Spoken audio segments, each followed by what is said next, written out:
démocratique, Lucie Gagnon du Parti libéral du Canada, Xavier Barsalou-Duval du Bloc québécois et J.C. Lauzon du Parti vert du Canada. Bonsoir.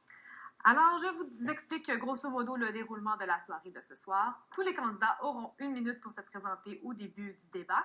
Par la suite, on discutera de 4 thèmes, soit le transport, l'environnement, l'économie et l'immigration. À la fin de l'émission, tout le monde aura également 1 minute pour conclure.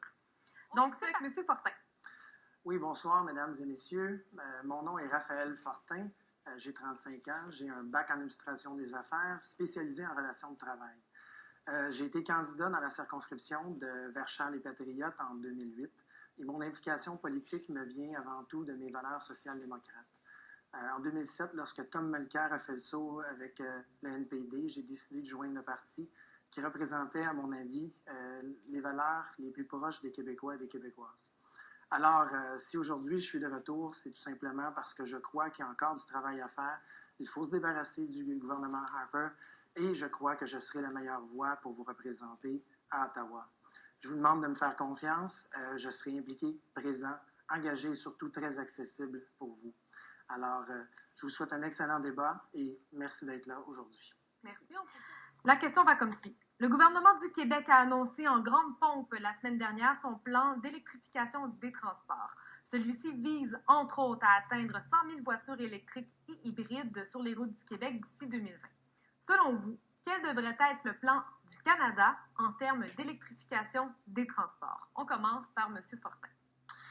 Bonsoir. Merci pour la question. Mesdames et messieurs, je crois que le plan du Canada devrait simplement, et très important, d'investir dans les énergies renouvelables. Et pour ce faire, il faut commencer par éliminer les subventions pétrolières qui coûtent des milliards par année au gouvernement et les retourner aux provinces qui ont des plans énergétiques intéressants. Le Québec a à peu près 1,8 % de son parc automobile qui est électrifié ou hybride. Nous devons nous baser sur la Norvège qui, aujourd'hui, ont tout près de 25 % de son parc automobile qui est électrifié. Et pour ce faire, nous devons investir massivement. Je pense à Batium, à Boucherville, qui a des batteries qui sont les meilleures sur le marché. Il y a le moteur roux aussi qui a été inventé au Québec. Et pour ce faire, le Canada doit investir dans les provinces afin qu'ils réussissent à obtenir autant de succès qu'au Québec. Alors moi, c'est la façon que je crois que le Canada devrait agir en tant que leader au niveau des énergies, qui est une compétence provinciale, mais en étant celui qui redonne les sous aux provinces. Il doit donner l'exemple et donner une chance aux provinces de développer par des cibles un niveau d'électrification de ces voitures du type comme le Québec se donne comme mandat. Merci. Tout le monde aura un droit de réplique. M. Fortin, M. Barsalou-Duval disait que le Bloc québécois était le seul parti qui donnait un plan précis pour l'électrification des transports. Est-ce que vous avez quelque chose à répondre à ça? Oui, bien sûr. Le NPD a dans son programme l'idée d'électrifier tout le parc automobile du gouvernement du Canada. C'était depuis Jack Layton, c'était une des promesses du NPD. Mais bien sûr, pour avoir un plan, il faut aussi avoir une chance de prendre le pouvoir. Alors, quand même qu'on promettrait 40 milliards pour les énergies renouvelables et qu'on ne peut pas prendre le pouvoir, il n'y arrivera pas grand-chose en bout de ligne. Alors, nous proposons, évidemment, ce que j'ai dit, d'éliminer les subventions aux compagnies pétrolières afin de les retourner dans les énergies renouvelables. C'est notre vision. Et aussi, on veut développer ce qu'on appelle le cap and trade, la bourse de carbone que le Québec a instaurée, que l'Ontario, la Colombie-Britannique. Nous voulons être capables d'utiliser la force du Québec là-dedans pour faire payer les pollueurs et avec cet argent-là, le retourner dans le développement des énergies renouvelables. Merci, monsieur. Moi, tout d'abord, j'aimerais remercier le Conseil régional de Montérégie qui a alerté la population en envoyant l'information aux médias. Si ça n'avait pas été le cas, on ne l'aurait jamais su et c'est ça qui est inquiétant. Et ça ne doit pas être la première fois que ça arrive, on le sait très bien. Alors maintenant, nous, on est inquiets de ça et je crois qu'en ayant éliminé toutes les lois environnementales, le gouvernement conservateur, en fait, contribue à permettre ce genre de déversement-là. Le fait aussi que le ministère de l'Environnement du Canada était au courant depuis bien longtemps de ce dossier et tout à coup, à quelques jours du déversement avant une élection, se transforme en champion environnemental.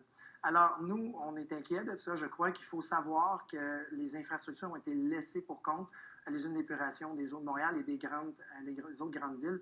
Il est important que le Canada retourne de l'argent pour l'amélioration des infrastructures. Parce que quand il y a des grosses averses, il y a ce qu'on appelle la surverse. Et là, l'eau est automatiquement envoyée dans le fleuve. L'île aux Vaches est une de ces victimes. Je vous laisse le mot de la fin sur ce thème-là. Bien, tout d'abord, Mme Gagnon, j'aimerais vous rappeler que Dan Gagné, le coprésident de la campagne, qui vient tout juste de démissionner, était déjà en train de faire du lobbying auprès de l'NRJS pour savoir comment que le pipeline passerait plus rapidement. Moi, je tiens à préciser que nous sommes contre le pipeline dans sa forme actuelle.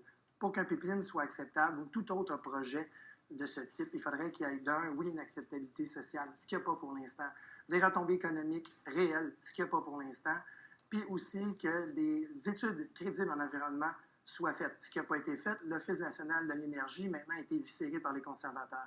Ce n'est pas faire de la politique, les 8 milliards d'eau, M. Maheu. C'est simplement se dire qu'il n'y a pas eu, les scientifiques ont été muselés ou congédiés et qu'on ne sait pas. Il n'y a pas eu d'études qui ont été faites. Ça fait 1 an, il n'y a pas eu d'études qui ont été faites concernant ce déversement-là sur les 8 milliards d'eau. C'est ça qui est arrivé, M. Maheu, tout simplement. Alors, on peut... Merci, M. Fortin. Moi, j'aime bien préciser à M. Barsalou que ce que vous dites là est totalement faux, même que l'étude des Fédérations Canada prouve que ce que vous dites est un mensonge. Ou vous avez mal compris. M. Molker dit depuis toujours il n'y aura pas de pipeline s'il n'y a pas les 3 conditions qu'on vous a nommées. C'est les 3 conditions que, d'ailleurs, pour qu'un projet qu'au Québec passe, il doit passer par le BAP. Merci, Mme Gagnon, le mot de la fin. Moi, j'aimerais tout d'abord dire à M. Barsalou qu'il cesse de parler de Sana Saina. Sana Saina est absente. Je ne suis pas Sana Saina et Sana Saina n'était pas le NPD. Le NPD a été une opposition forte aux conservateurs dans les 4 dernières années et a obtenu beaucoup de gains pour le Québec. Maintenant, pour ce qui est du pôle logistique, bien sûr que je le supporterai et bien sûr qu'il est important d'aller chercher beaucoup plus que le 2 que M. Barsalou parle pour le développement. Il y a aussi les investissements dans les transports, parce que les infrastructures en transport vont nécessiter énormément dans ce coin-là avec le développement, les camions, les trains qui vont s'en venir là, et les nouvelles industries. Mais c'est porteur de plusieurs emplois, d'augmentation de l'économie dans la région et non pas juste à Contrecœur. C'est une chance unique et nous devons la supporter et je serai celui qui la supporterai à Ottawa, qui se battra pour les investissements. Merci, M. Fortin. La pétition que M. Barsalou parle et qu'il a lui-même signée, il oublie de mentionner qu'elle dit qu'il demande le déplacement du chemin de fer à partir de Saint-Lambert. Donc, impliquerait un nouveau pont Victoria, le déplacement, ce qui n'est pas ce que le maire désire et ce n'est pas ce qui est possible de faire. Alors, moi, j'ai été assez crédible pour dire, moi, ce que je vais me battre, c'est pour l'augmentation de la sécurité du chemin de fer, c'est-à-dire des inspections, reprendre ou changer les dates de sens beaucoup plus rapidement, ralentir dans les villes. Ça, c'est ma priorité et je vais le faire. Maintenant, pour le pôle logistique, ce que j'ai été content d'apprendre, c'est qu'Accefef Ville-Marie négocie avec le port de Montréal pour sauver des zones humides dans cette partie-là en échange du développement du port de Contrecœur. Il y a déjà des sommes de 400 millions qui ont été allouées par le gouvernement provincial. Je crois que le fédéral doit faire son bout là-dedans.